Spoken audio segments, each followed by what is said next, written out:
వీక్షకులందరికీ నమస్కారం. జూన్ నెలలో వృశ్చిక రాశి వారికి ఏ విధమైనటువంటి ఫలితాలు కలగబోతున్నాయి అనేటువంటి విషయాన్ని ఈ వీడియో ద్వారా క్లుప్తంగా తెలుసుకునేటువంటి ప్రయత్నం చేద్దాం. ముఖ్యంగా వృశ్చిక రాశి వారికి ఉండేటువంటి గ్రహస్థితిని గనక గమనిస్తే ఈ రాశి వారికి అర్ధాష్టమ శని, చతుర్థ స్థానమందు శనేశ్వరుడు, అలాగే పంచమ స్థానంలో రాహువు, షష్ఠ స్థానమందు కుజుడు, సప్తమ స్థానంలో రవి గురు బుధ శుక్ర గ్రహాలు సంచారం చేస్తూ ఉన్నాయి. ఇందులో జూన్ 15వ తారీఖు దాటిన తర్వాత అష్టమ రవి, అష్టమ బుధుడు, అష్టమ శుక్రుని యొక్క స్థితి. అయితే ఇందులో ఏవి అనుకూలం ఏవి ప్రతికూలం అనేటువంటి విషయాన్ని కనుక మనం చూసుకుంటే ఇక్కడ చాలా గొప్ప విషయాలు రెండు. అర్ధాష్టమ శని దోషమున్నా, పంచమ రాహు దోషమున్నా, 6వ స్థానమందు కుజుడు, సప్తమ స్థానమందు గురుడు, ఈ రెండు గ్రహాలు ఈ నెల మిమ్మల్ని కాపాడేటువంటి గ్రహాలు. కుజుడు షష్ఠ స్థానంలోకి రావడం అంటే అది మామూలు విషయం కాదు. ఎందుకంటే కుజుడు మీకు యోగించి చాలా కాలం పట్టింది. 6 నెలల పైన 7 నెలల పైన అయిపోయింది కుజగ్రహం అనుకూలించి వృశ్చిక రాశి వారికి.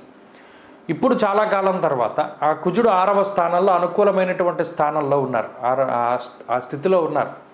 అలాగే గురుబలం పెరిగిన తర్వాత ఆ ఫలితం వచ్చేటువంటి మాసం కాబట్టి అసలు ఆ రెండు గ్రహాలు చాలు ఈ నెలంతా మిమ్మల్ని ముందుకు తీసుకెళ్ళడానికి.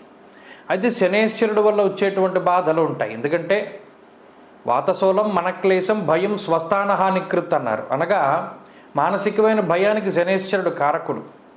అలాగే శరీరం కొంత ఇబ్బంది పడుతూ ఉంటుంది. ఇంట్లో ఉండడానికి అంత సుముఖత చూపించరు. ఎప్పుడు కూడా బయటికి వెళ్ళిపోవడం, బయటికి తిరగడం, బయటికి వెళ్ళిపోవడం, లేదా స్నేహితులతో తిరగడం, ఇలా ఇంటికి దూరంగా ఉండడానికి శనేశ్వరుడు కారణం.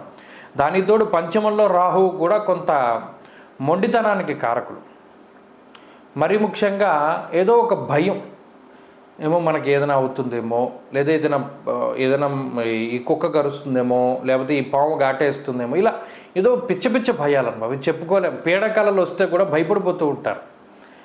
ఈ పాముల కల్లోకి రావడం, లేదా పీడకలలు రావడం, వచ్చిన కలే మళ్ళీ మళ్ళీ రావడం, ఇలా నిద్ర పట్టదు, నిద్రపోవడానికి కూడా భయపడుతూ ఉంటారు. వీటికి రాహువు కారణం. సరే, ఈ గ్రహస్థితులు ఎలా ఉంటే మొట్టమొదట ఆర్థికపరమైనటువంటి విషయాలను చూస్తే ఆర్థికంగా వృశ్చిక రాశి వారి యొక్క స్థితిగతులు గత నెలతో పోల్చుకుంటే 100% మెరుగయ్యాయి. ఆర్థికంగా అయితే ఏ విధమైనటువంటి ఇబ్బందులు లేవు. ఎందుకంటే షష్ఠ స్థానమందు కుజుడు,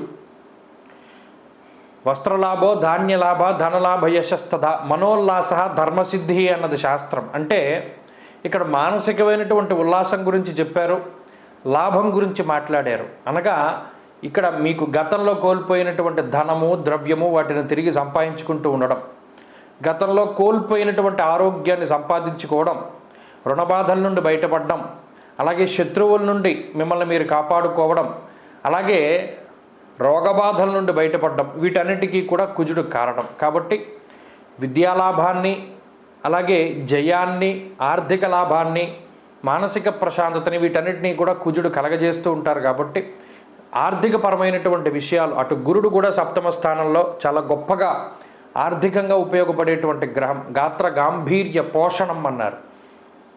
కాబట్టి చాలా మంచిది. ఆర్థికంగా గత మాసంతో పోల్చుకుంటే వృశ్చిక రాశి వారికి ఖర్చులు తగ్గుతాయి, ఆదాయం పెరుగుతూ ఉంటుంది. కాబట్టి ఆర్థిక లోటు అనేటువంటిది ఈ మాసంలో కనబడదు. అది ఒకటి. ఇక రెండు, ఆరోగ్యపరమైనటువంటి విషయాలు. ఇంతకు ముందుకు చెప్పుకున్నట్టు శని బాధ పెడుతూ ఉన్నా, రాహు ఇబ్బంది పెడుతూ ఉన్నా, 15వ తారీఖు దాటాక రవి అష్టమంలో ఉన్నా కూడా ఎన్ని గ్రహాలు ప్రతికూలంగా ఉన్నా వాటన్నిటికీ కుజుడు సమాధానం చెప్తారు. ఏమి శరీరంలో ఉన్న అన్ని ఎముకలు విరిగిపోనివ్వండి, కుజుడు బతికిస్తాడు. అంత గొప్ప గ్రహం కుజుడు. అంటే అంత తీవ్రమైనటువంటి రికవరీ రేటుని ఆయన కలగజేస్తారు. ఎంత పెద్ద రోగం, అది చిన్నదా పెద్దదా ఏదైనా కానివ్వండి, కుజుడు ఉండగా మీరు ఎటువంటి ఇబ్బంది పడనవసరంలా. ఎందుకంటే మీ రాస్యాధిపతి కుజుడు. ఎప్పుడైతే మీ రాస్యాధిపతి కుజుడుగా ఉండే ఆయన షష్ఠ స్థానంలో స్వక్షేత్రంలో ఉన్నారో అసలు ఏం అవ్వనివ్వండి, మీకు త్వరితగతిన ఆయన తగ్గించేస్తాడు. ఆరోగ్యపరంగా అయితే ఇబ్బందులు ఏమీ లేవు. అందులోనూ గురుడు దృష్టి ఉంది రాశి మీద. రాశ్యాధిపతి బలంగా ఉన్నారు ఇంకో రాశిలో, ఆయన బలమైన రాశిలో. అసలు మీరు ఇబ్బంది పడాల్సిన పరిస్థితే లేదు. కాబట్టి ఆర్థికం, ఆరోగ్య పరిస్థితులు ఇవి రెండు కూడా చాలా అద్భుతంగా ఉన్నాయి గత మాసంతో పోల్చుకుంటే. ఇంకా కుటుంబపరమైనటువంటి విషయాలు, ఈ కుటుంబపరమైనటువంటి విషయాలు కొంత ఇబ్బంది పెడుతున్నాయి. మరీ ముఖ్యంగా మీ నిర్ణయ నిర్ణయాలు ఏవైతే ఉన్నాయో, అంటే వృశ్చిక రాశి వారు తీసుకునేటువంటి నిర్ణయాలు ఏవైతే ఉన్నాయో వాటి పరంగా కొంత కుటుంబ సభ్యులు కొంత బాధపడతారు, మొండి ధోరణిలో వెళ్తూ ఉంటారు. మరీ ముఖ్యంగా ఒక మీరు పలానా వాళ్ళు నేను చెప్పిందే చెయ్యాలి, నేను చెప్పింది జరగకపోతే ఎలా ఉంటుంది అలా ఉంటుంది అనేటువంటి బెదిరింపు ధోరణిలో కూడా వృశ్చిక రాశి వారు కుటుంబ సభ్యుల్ని ఆదేశించడం, వారు మీకు అనుకూలంగానే వారు ప్రవర్తించేటువంటి పరిస్థితులు ఇవన్నీ కూడా కనబడుతూ ఉన్నాయి. ఏదేమైనప్పటికీ కొంత ఉద్రిక్తమైనటువంటి వాతావరణం, అంటే మీరు చెప్పింది వాళ్ళు చెప్పింది మీరు కొంత విభేదిస్తూ ఉండడం ద్వారా చివరికి వారు మీరు చెప్పింది చేస్తారు కానీ ఆ రణగుణ ధ్వని అనేటువంటిది ఉంటుంది. కాబట్టి కుటుంబ సభ్యుల యొక్క సహకారం కూడా మీరు సంపాదించుకోగలుగుతారు. కాకపోతే దండోపాయం, సామధాన భేదాల్లో భేదం దండోపాయమే వాడతారు, సామరస్య ధోరణి ఉండదు. ఇక ఉద్యోగపరమైనటువంటి విషయాలు అయితే చాలా బాగున్నాయి. ఉద్యోగపరంగా వృశ్చిక రాశి వారికి ఈ మాసంలో చాలా మంచి స్థితిగతులు కనబడుతూ ఉన్నాయి. ఉద్యోగంలో ఎదుగుదల, ప్రమోషన్లు ఇటువంటివన్నీ కూడా చక్కగా లభించడానికి అవకాశం ఉన్నది. అలాగే వ్యాపార పరంగా ఉండేటువంటి పరిస్థితులు కూడా చాలా బాగున్నాయి. వ్యాపారం లాభసాటిగా సాగుతూ ఉంటుంది. ఎన్ని రకాల వ్యాపారాలు ఉన్నా, భాగస్వామ్య వ్యాపారాలు కానీ లేకపోతే షార్ట్ టర్మ్ వ్యాపారాలు, ఇలా చిన్నవి పెద్దవి ఏవైనా సరే సక్సెస్ అయిపోతాయి. అలాగే విద్యార్థులకి కూడా కాలం చాలా అనుకూలంగా ఉన్నది. దూర విద్య, విదేశీ విద్య, పోటీ పరీక్షలలో, మౌఖిక పరీక్షలలో విజయాన్ని సాధించడానికి అవకాశం ఉంటుంది. చదువు చాలా బాగుంది. అలాగే స్త్రీలకు ప్రత్యేకించి ఈ గ్రహస్థితి చాలా అద్భుతంగా ఉంటుంది. ప్రత్యేకించి ఉద్యోగము, వ్యాపారము చేసేటువంటి స్త్రీలు లాభపడుతూ ఉంటారు. పరిస్థితులన్నీ కూడా చాలా అద్భుతంగా గోచరిస్తూ ఉన్నాయి. వ్యవసాయము, భూమిని నమ్ముకునే జీవనాన్ని సాగించేటువంటి వాళ్ళు వృశ్చిక రాశి వారిదే రాజ్యం అంటారు. రైతే రాజు అంటారు. వృశ్చిక రాశిలో పుట్టినటువంటి రైతే రాజు నిజంగానే, ఎందుకంటే గ్రహస్థితి అంత అనుకూలంగా ఉన్నది.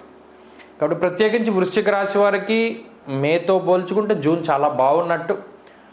ఈ జూన్ నెలలో మరింత అనుకూలమైనటువంటి ఫలితాలను వారు సాధించడానికై ప్రత్యేకించి ఈ అర్ధాష్టమ శని దోషం పోగొట్టుకోవడానికి మాస శివరాత్రి, ఆరుద్ర నక్షత్రం, అంటే మాస శివరాత్రి రోజున, ఆరుద్ర నక్షత్రం ఉన్నటువంటి రోజున, అష్టమి తిథి ఉన్నటువంటి రోజున, శుక్లపక్షం కృష్ణపక్షం ఏదైనా సరే ఆయా రోజుల్లో ప్రత్యేకించి ఈశ్వరాభిషేకాన్ని జరిపించుకోవడము, శని త్రయోదశులు ఏదైనా ఈ నెలలో వస్తే వదిలిపెట్టకుండా శనేశ్వరుడికి తైలాభిషేకం చేయించుకోవడము, తిలదానాన్ని ఇవ్వడము, నల్లటి పళ్ళు దానం చేయడము, ప్రతినిత్యం చదువుకోగలిగితే రుద్రకవచము, కాలభైరవాష్టకాన్ని పఠిస్తూ ఉండడం చెప్పదగినటువంటి సూచన. ఇలాంటివి చేస్తూ ఉంటే ఈ నెలలో ఉండేటువంటి స్థితిగతులు కూడా మెరుగై చక్కటి ఫలితాలని, ఉన్నతమైనటువంటి ఫలితాలని పొందడానికి అవకాశం ఉంటుంది.